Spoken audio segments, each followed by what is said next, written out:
I'm Shaan Hurley. I'm here with Robert Green, CAD consultant extraordinaire. You are. You're Thanks. a very extraordinary person. One of the things that CAD managers constantly talk about is dealing with time pressure. Too much to do. They're working in a pressure cooker. Indeed. And a lot of hours. And so I think what it really comes down to is what's best to work on. And it's kind of hard because a lot of us are kind of technology junkies and we like to play with software.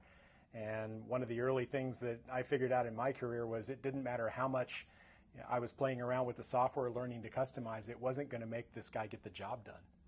Well, it was supposed to make us faster, right? So we were going to go down to like 4-hour work days because technology. That's right. I remember hearing that. But I also remember that technology never made any of my guys work harder or smarter or anything like that. That was kind of a classic management problem. So when I get asked the question about, how do I deal with this? They have 60 hours of stuff for me to do, and I'm only going to work 50. What 10 hours get cut? So I think the thing that most CAD managers need to realize is that nobody ever gets hired to just play with software. They get hired to make sure that work gets done.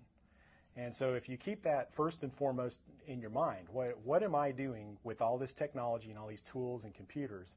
What can I best be doing that will allow my users to get their work done in the fewest number of man hours possible? Is it prioritizing exercise? That's basically it. So I think if you write down everything, I'm real big about lists. I always have work to lists, and they work well for me. So if you write down everything that you're expected to achieve, and you kind of compartmentalize that, and you say which of these things really facilitate production, what could I best be working on that will allow people to get things done better?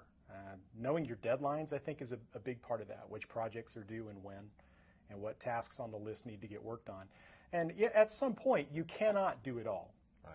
I mean, you just really can't. So you need to bring along probably some power users, some of your hotshot CAD people who can start helping you do things like load rolls of paper in the plotters and do ordinary maintenance and cleaning, and maybe they order consumable supplies. So start leveraging yourself, but your core mission is to make sure that productivity is up to snuff. You may get a little bit yelled at because you didn't clean the plotter, but you'll really get yelled at if you miss a deadline. Exactly. It's almost like a math equation. Take it bit by bit rather than the whole big picture, and prioritize what series of functions or events you do. Right. Looking at that big, that formula, you freak out. Take it bit by bit by bit. And I'm sure that's the same way with the list. Well, I mean, that's how engineers and architects really are educated, is to take a big project and break it into chunks, and it's really no different. The thing that I've learned over time, and it's just self-preservation, is trying to look at where the deadlines are and what sort of little technology time bombs are looming in my environment that may cause a problem. So do you work back from the deadline? I do. I look at where the deadline is. I come back and I try to resource level how many man hours, how many people will we need. And I had a friend of mine saying, practice realistic scheduling. God doesn't love you. You will have problems.